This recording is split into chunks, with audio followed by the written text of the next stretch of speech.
Welcome to this first lesson in which we will talk about how to deal with a computational problem and the necessary steps that you should follow to solve it. When faced with a challenging computational problem, it's sometimes tempting to start programming right away. While many students might feel like they are not making progress if they are not writing lines and lines of code, this just isn't true. If you wanted to build a house, would you start stacking bricks right away? I don't think so. So each time you're faced with a computational problem, there are 3 consecutive steps that should be followed. Formalize, specify, and code.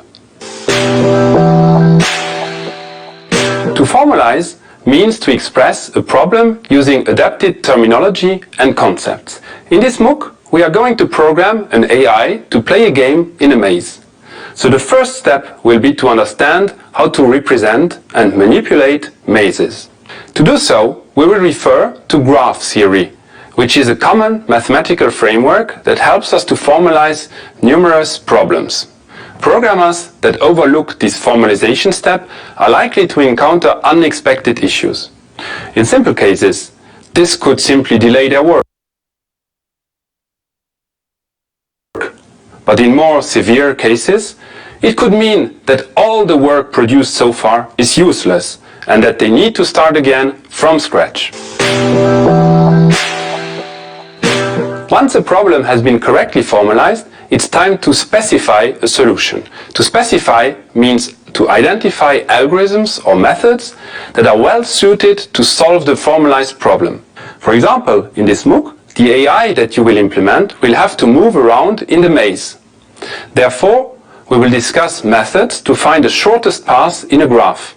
Methods such as this can be used to identify a solution. Specifying is of paramount importance and allows us to make the right choices with consideration to the problem at hand. Specifying also reveals the global structure of the solution, which facilitates team working situations in that all individuals are aware of exactly what they are expected to do. Finally, once the problem is specified, it's time to start coding. Coding should always be the last step in solving a computational problem.